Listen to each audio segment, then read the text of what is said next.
Bom dia, meus queridos. Hoje começamos a segunda aula sobre os escritos paulinos. Hoje nós vamos falar sobre os temas que vão estar dentro desses escritos, tá? Agradeço muito a participação de vocês no canal, meu canal do YouTube Alice Bíscaro. Adquira a sua apostila. E hoje vocês estão vendo minha gatinha, que resolveu deitar na seção de teologia ali dos livrinhos. Quem sabe será uma grande teóloga também. E agradeço a todos vocês a participação, a confiança. Se quiserem adquirir a apostila, é só entrar em contato, que eu envio por e-mail, vocês depositam na minha conta. Isso é uma questão rápido e é uma questão de confiança. É só entrar em contato que eu envio, sem nenhum problema. Vamos falando da comunidade primitiva. A gente tem que entender que o Novo Testamento contém os que os seus discípulos originais julgaram ser importante a respeito do Senhor. Então, eles não querem contar uma história no sentido biográfico que nós conhecemos hoje.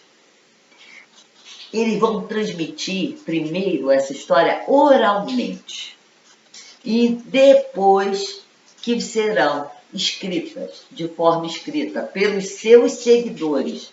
Por isso que é Evangelho segundo Marcos, Evangelho segundo Mateus, que eles vão ser escritos, primeiro são passados de forma oral e depois para serem escritos pelos seus seguidores. Por isso que a gente diz que são escritos pela comunidade mateana, pela comunidade lucana, pela comunidade marcana, entenderam?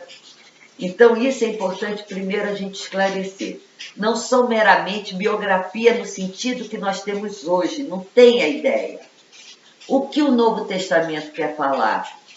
Ele quer falar do reino, porque Jesus veio para anunciar o reino de Deus. Então, eles estão preocupados no anúncio do reino. Então, são obras para edificar o crente, aquele que crê. As epístolas de Paulo foram escritas, na sua maioria, a uma igreja, a uma comunidade. E vai formar, nessa comunidade, ele vai tentar formar uma ética, uma moral cristã, que vai ser vivificante nessa comunidade. E então ele vai supervisionando essas comunidades. E as cartas são exortativas para que essa comunidade viva de uma forma sã, saudável,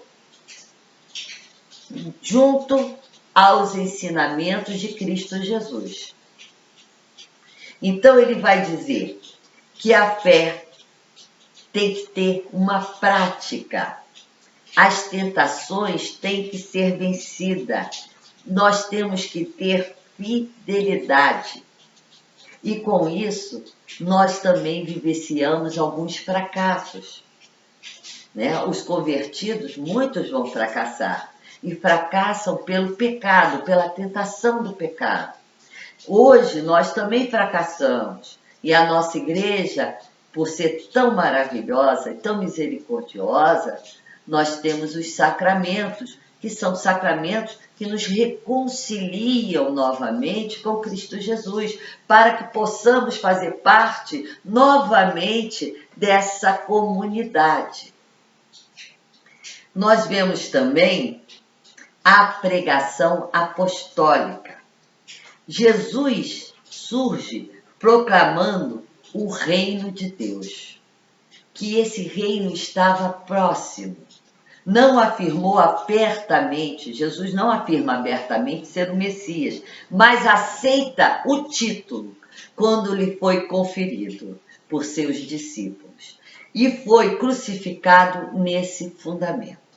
Para a mente judia, o Messias crucificado era algo inconcebível, abominável. A própria crucifixão foi considerada como suficiente para anular todas as suas reivindicações. Então, para o judeu, Jesus não pode ser o Messias, porque a mentalidade judia não consegue conceber um Messias crucificado. A vontade de Deus estão todas nas Escrituras, evidência de que o Messias poderia sofrer. Por conseguinte, a cruz de Cristo fazia parte de uma providência divina. Nenhum homem sentiu uma maior agudeza à cruz do que o apóstolo Paulo. Talvez até mesmo depois de receber a visão do Senhor ressurreto, que Paulo teve, ele gloriava a mensagem de Cristo crucificado. Aquele vai ser o ato da incrível misericórdia de Deus, pelo qual reconcilia os homens pecaminosos consigo mesmo. A crucifixão para Paulo não significou que a proclamação do reino fora inútil, porque ela nos reconcilia. Ele morreu para a nossa salvação. Ele nos remide do nosso pecado, a remissão dos nossos pecados. E com isso, Jesus nos dá a salvação. Por isso, a cruz é um ato misericordioso de Deus para com a humanidade. O reino dos céus, a partir daquele momento, é aberto a todos aqueles que creem. Então, é um ato de extremo amor e de extrema misericórdia. Conforme os profetas vão predizer, Jesus de Nazaré, da descendência de Davi, foi enviado por Deus. Foi crucificado pelos judeus por autoridade de Pôncio Pilatos e morreu pelos nossos pecados, segundo as Escrituras. Mas ressuscitou dentre os mortos ao terceiro dia e acha-se exaltado à mão direita de Deus, de onde retornará para julgar a humanidade e inaugurar o seu reino visível. A todos aqueles que se arrependem e confiam. É prometida a remissão dos pecados, o dom do Espírito Santo e a vida eterna. Tem ato mais misericordioso que esse? Sinceramente, eu não conheço. Esses são os fatos do Evangelho. Então, o Evangelho pregado por todos os apóstolos, que logo haveria de tomar forma de confissão do credo dos apóstolos. Então, nós somos chamados a viver esse amor, a viver essa misericórdia. Vamos falar de outro tema, que é a eclésia.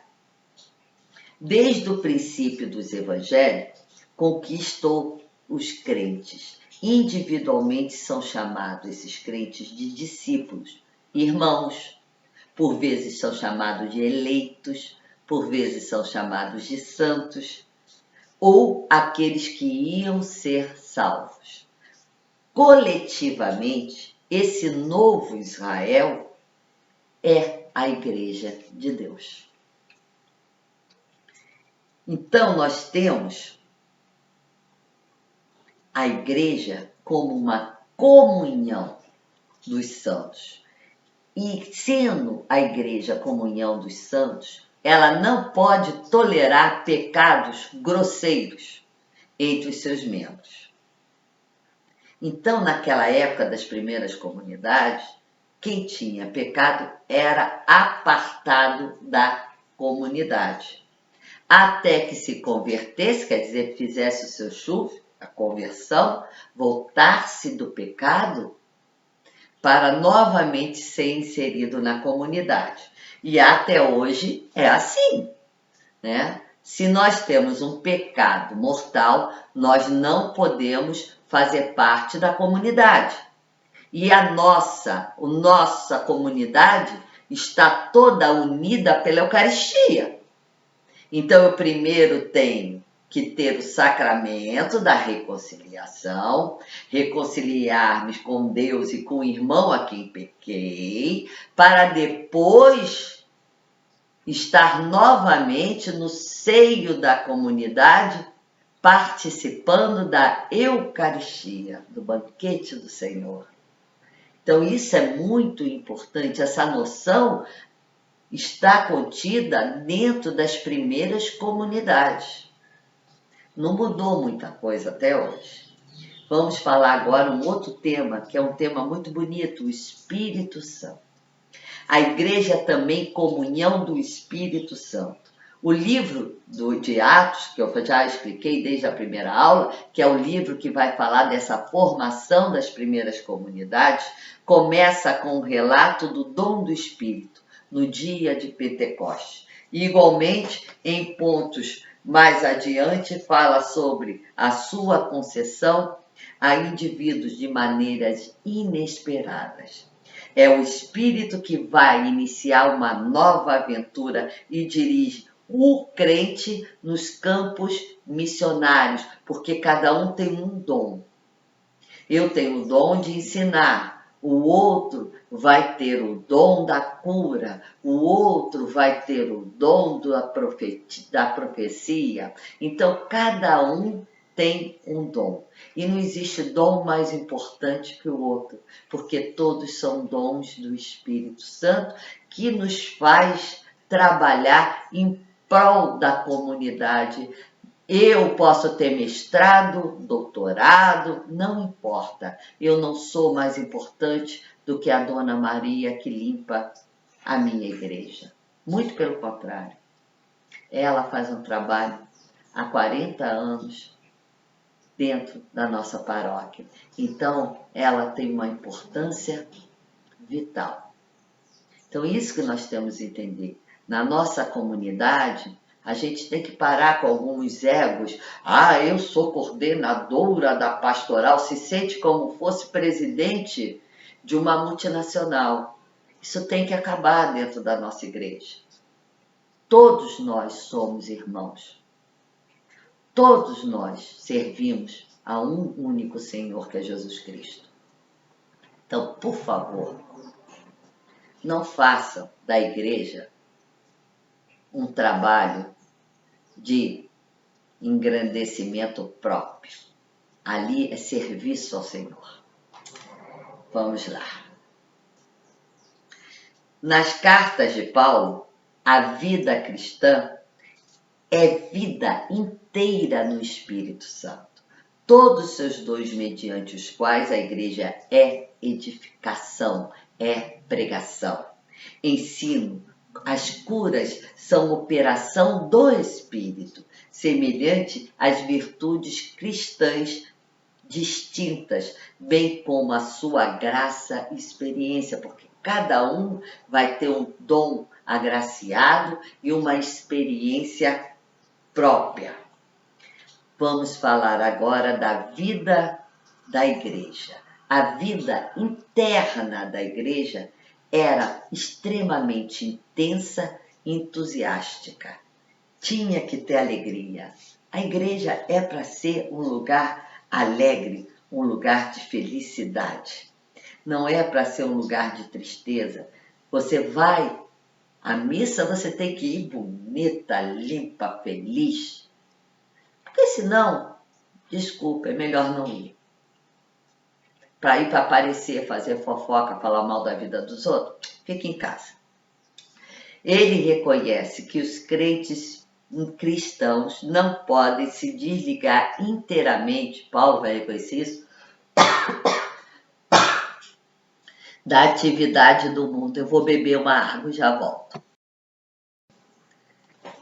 Gente, eu voltei, já bebi minha aguinha, já trouxe aqui meu copinho de água, porque a professora teve câncer, ó, de tireoide, ó, operou, tá aqui, ó. Já operei 2 vezes. Então, minha garganta resseca quando eu falo muito, e eu estou fazendo aqui as aulas que eu faço, as aulas a semana para semana. Então, eu estou fazendo já umas 4 aulas seguidas, então a garganta resseca muito. Então, vocês me desculpem. Mas voltando aqui, Paulo vai dizer que o cristão não pode se desligar inteiramente das atividades do mundo. Olha que começa aqui a ter uma mudança de mentalidade. Até certo ponto, precisam compartilhar da vida política, da vida social e econômica de seus semelhantes, ao mesmo tempo que lhes compete evitar suas idolatrias. Eu vivo no mundo, mas não pertenço. É muito interessante a colocação de Paulo. Dos seus pecados, do paganismo, eu posso viver no mundo, mas eu não preciso ser pagão. Eu tenho que ter uma ética e uma moral cristã, vivendo no mundo, que eu também não posso viver isolada do mundo. Eu faço parte de uma sociedade.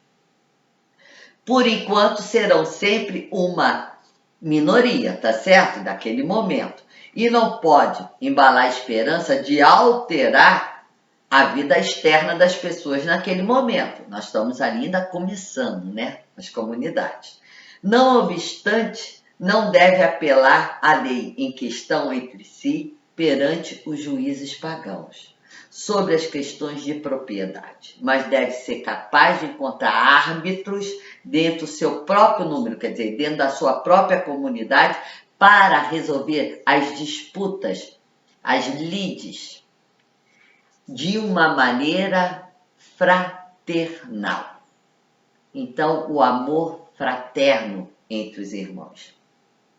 Por isso que a igreja primitiva, embora não tenha proclamado nenhuma nova ordem cristã, social e econômica, em realidade instituiu uma ordem dentro das suas próprias fronteiras, a ordem do amor fraterno.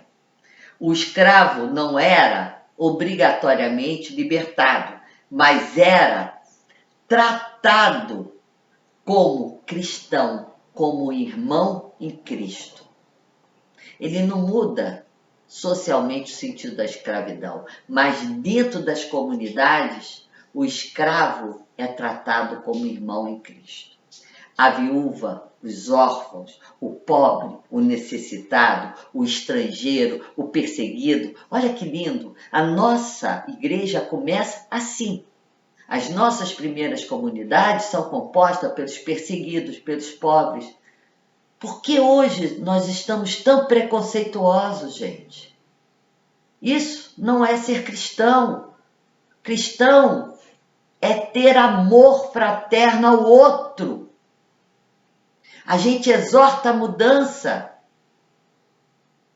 Isso nós devemos exortar. Mas nós temos que estar de braço aberto para receber. Nós somos igreja de pecadores, chamados a sermos santos, mas somos igreja de pecadores. Santo é Cristo Jesus, cabeça, e nós somos os pecadores que somos os seus membros, porque nós pecamos. Quem não admite ser um pecador está em pecado mortal, né? Em meio ao mundo que é duro, que é cruel, as igrejas formam uma teia de caridade, de socorro mútuo, a ponto dos próprios pagãos reconhecerem. Vede como os cristãos amam uns aos outros. Então aqui nós terminamos e na próxima semana vamos falar do ministério cristão. Ainda estamos nos temas fundamentais das cartas de Paulo. Obrigado a todos vocês. Uma feliz semana rica no amor de Jesus e Maria.